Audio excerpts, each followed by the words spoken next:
Kami dari kelompok 2 akan memaparkan materi tentang buku ISO, informasi spesialis obat, dan leaflet atau brosur obat.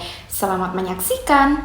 Yang pertama, definisi buku ISO, yaitu buku yang berisi informasi tentang obat-obatan, penyakit, dan terapi untuk mengobati penyakit tersebut. Buku ini disusun oleh Ikatan Sarjana Farmasi Indonesia yang wajib dimiliki oleh para praktisi kesehatan, mahasiswa, dan masyarakat umum. Nah, berikut beberapa informasi yang terdapat dalam buku ISO, antara lain ada nama dagang atau merek, produsen, singkatan dalam resep, kandungan isi, dan lain-lain. Selanjutnya, tujuan standar ISO ada 3. Yang pertama, kualitas dan keandalan. Standar ISO bertujuan untuk memastikan produk dan layanan berkualitas tinggi serta dapat diandalkan. Yang kedua, keselamatan. Banyak standar ISO yang dirancang untuk meningkatkan keselamatan produk dan proses. Yang ketiga, efisiensi. Standar ISO membantu organisasi dalam meningkatkan efisiensi operasional dan mengurangi limbah. Kemudian ada jenis standar ISO. ISO 9001, standar untuk sistem manajemen mutu. Yang kedua, ISO 14001, standar untuk sistem manajemen lingkungan. ISO 45001, standar untuk sistem manajemen kesehatan dan keselamatan kerja. ISO 27001, standar untuk sistem manajemen keamanan informasi. ISO 22000, sistem manajemen keamanan pangan. ISO 50001, sistem manajemen energi. ISO 13485, standar sistem manajemen mutu untuk perangkat medis. ISO 15189, standar untuk laboratorium medis. ISO 17025, standar untuk kompetensi laboratorium, pengujian, dan kalibrasi. ISO 26000, panduan tanggung jawab sosial. Selanjutnya, perbedaan standar ISO. ISO 9001 tentang sistem manajemen mutu berfokus pada menyediakan kerangka kerja untuk sistem manajemen mutu dalam organisasi, bertujuan untuk meningkatkan kepuasan pelanggan dengan memenuhi kebutuhan dan harapan mereka. Pendekatannya berbasis pada prinsip manajemen mutu, termasuk kepemimpinan, keterlibatan orang, dan juga perbaikan berkelanjutan. Kedua, ada ISO 14001, yakni sistem manajemen lingkungan, berfokus pada mengelola dampak lingkungan dari kegiatan organisasi. Tujuannya meningkatkan kinerja lingkungan dengan cara mengurangi limbah dan juga penggunaan energi. Pendekatannya memastikan bahwa organisasi mematuhi peraturan lingkungan dan berkomitmen untuk perbaikan berkelanjutan. Yang ketiga, ada ISO 45001 tentang sistem manajemen kesehatan dan keselamatan kerja, berfokus pada meningkatkan kesehatan dan keselamatan kerja di tempat kerja. Tujuannya mengurangi risiko kecelakaan dan penyakit terkait pekerjaan. Pendekatannya mengidentifikasi bahaya, menilai risiko, dan mengambil tindakan untuk mengendalikan risiko. Yang keempat, ada ISO 27001, sistem manajemen keamanan informasi, berfokus melindungi informasi dan data organisasi. Tujuannya menjamin kerahasiaan, integritas, dan ketersediaan informasi. Pendekatannya mengembangkan kebijakan keamanan informasi dan menerapkan kontrol yang relevan untuk mengurangi risiko. Yang kelima, ada ISO 22000 tentang sistem manajemen keamanan pangan, berfokus menjamin keamanan pangan di seluruh rantai pasokan. Tujuannya memastikan bahwa makanan yang diproduksi, diproses, dan didistribusikan aman untuk dikonsumsi. Pendekatannya menggunakan prinsip Hazard Analysis and Critical Control Points atau HACCP untuk mengidentifikasi dan mengendalikan bahaya pangan. Yang keenam, ada ISO 50001, sistem manajemen energi. Fokusnya meningkatkan efisiensi energi dalam organisasi. Tujuannya mengurangi konsumsi energi dan biaya terkait energi. Pendekatannya mengembangkan kebijakan energi dan menerapkan praktik manajemen energi yang baik. Yang ketujuh, ada ISO 13485 tentang standar sistem manajemen mutu untuk perangkat medis. Fokusnya menyediakan kerangka kerja untuk sistem manajemen mutu yang memenuhi persyaratan regulasi dan meningkatkan keamanan serta efektivitas perangkat medis. Tujuannya memastikan bahwa organisasi dapat secara konsisten merancang, mengembangkan, memproduksi, dan memberikan perangkat medis yang aman dan juga efektif. Sasarannya meningkatkan kepuasan pelanggan dan pengguna, mematuhi persyaratan, peraturan, dan standar internasional. Yang selanjutnya ada ISO 15189 tentang standar untuk laboratorium medis. Fokusnya menetapkan persyaratan untuk sistem manajemen mutu dan kompetensi di laboratorium medis. Tujuannya meningkatkan kualitas layanan laboratorium medis dan memastikan keandalan hasil pengujian. Sasarannya menjamin akurasi, ketepatan, dan keandalan hasil laboratorium serta memenuhi kebutuhan pelanggan dan juga persyaratan regulasi. Yang ke-9 ada ISO atau IEC 17025 tentang standar untuk kompetensi laboratorium pengujian dan kalibrasi. Fokusnya menetapkan persyaratan umum untuk kompetensi laboratorium yang melakukan pengujian dan kalibrasi. Tujuannya memastikan laboratorium memiliki kemampuan teknis untuk menghasilkan hasil yang valid dan dapat diandalkan. Sasarannya menjamin keakuratan dan keandalan hasil pengujian dan kalibrasi. Yang ke-10 ada ISO 26000, yaitu panduan tanggung jawab sosial. Fokusnya memberikan panduan tentang tanggung jawab sosial bagi organisasi dalam berbagai sektor. Tujuannya mendorong organisasi untuk beroperasi secara berkelanjutan dan bertanggung jawab terhadap dampak sosial, lingkungan, dan ekonomi. Sasarannya yaitu meningkatkan kesadaran akan tanggung jawab sosial di kalangan organisasi, mendorong praktik yang etis dan berkelanjutan, serta mengembangkan hubungan positif dengan pemangku kepentingan. Berikut adalah contoh gambar buku ISO. Yang pertama ada contoh buku ISO 9001, yang kedua contoh buku ISO 14001, yang ketiga ada contoh buku ISO 45001, yang keempat ada contoh buku ISO 27001, yang kelima ada contoh buku ISO 22000,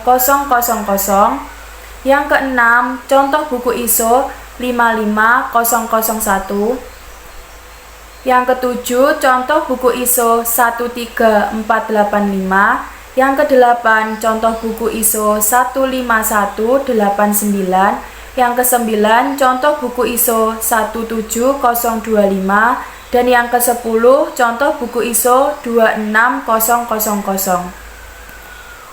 Selanjutnya jenis ISO yang digunakan dalam kebidanan. Yang pertama, ISO 9001, Sistem Manajemen Mutu, membantu meningkatkan kualitas layanan kebidanan. Yang kedua, ISO 13485, yaitu Sistem Manajemen Mutu untuk perangkat medis, penting untuk penggunaan alat dan teknologi dalam kebidanan. Yang ketiga, ISO 15189, yaitu standar untuk laboratorium medis, relevan untuk analisis dan pemeriksaan yang dilakukan dalam konteks kebidanan. Yang keempat, ISO 27001, yaitu manajemen keamanan informasi, penting untuk melindungi data pasien dan informasi kesehatan. Yang kelima, ISO 45001, yaitu sistem manajemen kesehatan dan keselamatan kerja, membantu menciptakan lingkungan kerja yang aman di fasilitas kesehatan. Dan yang terakhir ada ISO 14001, yaitu sistem manajemen lingkungan, relevan untuk rumah sakit dan klinik kebidanan yang berkomitmen terhadap praktik berkelanjutan. Selanjutnya ada dosis obat, yaitu jumlah obat yang direkomendasikan untuk dikonsumsi dalam waktu tertentu. Dosis obat ada 4 macam, yaitu dosis tunggal, dosis harian, dosis maksimum, dan dosis pemeliharaan. Yang pertama ada dosis tunggal, yaitu dosis yang dikonsumsi untuk sekali minum. Yang kedua ada dosis harian, dosis yang dikonsumsi untuk per hari. Yang ketiga ada dosis maksimum, yaitu jumlah obat yang tertinggi yang dapat dikonsumsi dan tidak menimbulkan efek samping. Yang keempat ada dosis pemeliharaan, yaitu dosis yang digunakan untuk efek terapi dalam proses pemulihan. Selanjutnya setelah dosis ada cara pemakaian. Di dalam cara pemakaian ini ada rute pemberian, yaitu yang pertama ada oral melalui mulut atau dikonsumsi, contohnya tablet, sirup, dan kapsul. Yang kedua ada topikal, yaitu dioleskan di kulit, contohnya salep. Yang ketiga ada inhalasi, yaitu dihirup melalui hidung, contohnya nebulizer atau inhaler. Yang keempat ada parenteral atau lewat kulit atau disuntik ke dalam jaringan kulit, lebih tepatnya contohnya IC, IV, dan SC. Yang terakhir yaitu suppositoria, yaitu dimasukkan melalui vagina atau rektum. Selanjutnya ada kontraindikasi, yaitu kondisi atau faktor tertentu yang membuat obat sama sekali atau tidak boleh digunakan karena efek samping atau bahaya tertentu. Kontraindikasi ada dua, yaitu yang pertama, kontraindikasi absolut adalah obat yang tidak boleh digunakan sama sekali dalam kondisi tertentu. Contohnya ada aspirin dan warfarin.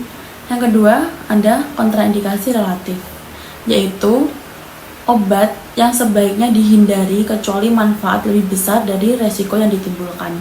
Contohnya ada ibuprofen dan metformin. Selanjutnya peringatan adalah informasi tambahan untuk memastikan apakah obat tersebut digunakan dengan baik yang benar. Peringatan ada 3, yaitu yang pertama, peringatan untuk hal tertentu seperti ibu hamil atau menyusui. Obat tertentu bisa berbahaya bagi janin dan bayi. Contohnya seperti retinoid oral. Yang kedua ada interaksi obat, yaitu beberapa obat akan mengurangi efektivitas obat lain atau efek samping yang serius.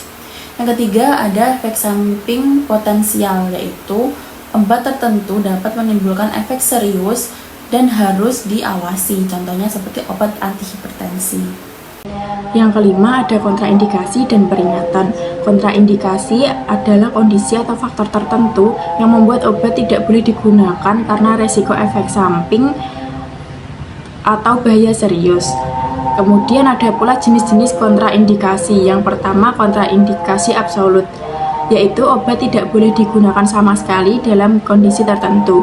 Yang kedua ada kontraindikasi relatif, yaitu obat sebaiknya dihindari kecuali bila manfaatnya lebih besar daripada resikonya. Kemudian ada peringatan. Peringatan adalah informasi tambahan untuk memastikan obat digunakan dengan hati-hati dalam kondisi tertentu. Tidak seperti kontraindikasi, peringatan tidak selalu melarang penggunaan obat, tetapi memerlukan pemantauan dan penyesuaian. Ada pula jenis-jenis peringatan. Yang pertama, peringatan untuk kelompok tertentu, misalnya untuk ibu hamil atau menyusui, dan untuk anak-anak atau lansia. Kemudian ada peringatan interaksi obat. Beberapa obat dapat meningkatkan atau mengurangi efektivitas obat lain atau menimbulkan efek samping serius. Yang ketiga ada efek samping potensial. Obat tertentu dapat menimbulkan efek samping yang harus selalu dipantau. Kemudian yang keenam ada efek samping. Efek samping adalah respon yang merugikan yang tidak diharapkan dari penggunaan obat, yang dapat terjadi bersamaan dengan efek terapeutik. Contohnya, obat oksitosin dapat menyebabkan efek samping seperti hipertensi, pendarahan, atau reaksi alergi. Informasi tentang cara mengidentifikasi dan mengatasi efek samping harus disertakan. Misalnya, jika perdarahan terjadi setelah pemberian obat oksitosin, pasien harus segera melapor kepada tenaga medis. Yang ketujuh, ada cara penyimpanan obat. Berikut adalah suhu untuk penyimpanan obat. Yang pertama, untuk tablet dan kapsul, simpan di tempat kering dan sejuk pada suhu 15-25 Celcius. Jauhkan dari panas dan kelembapan. Kedua, ada obat cair seperti sirup atau suspensi. Hindari lemari pendingin kecuali tertulis di kemasan. Simpan pada suhu 15-25 derajat Celcius. Yang ketiga, ada obat suppositoria. Simpan di lemari es pada suhu 2-8 derajat Celcius untuk mencegah percairan. Yang kedelapan, ada informasi produsen. Yang pertama ada nama produsen, yang kedua alamat produsen, yang ketiga nomor registrasi, yang keempat informasi importir, yang kelima ada tanggal revisi brosur.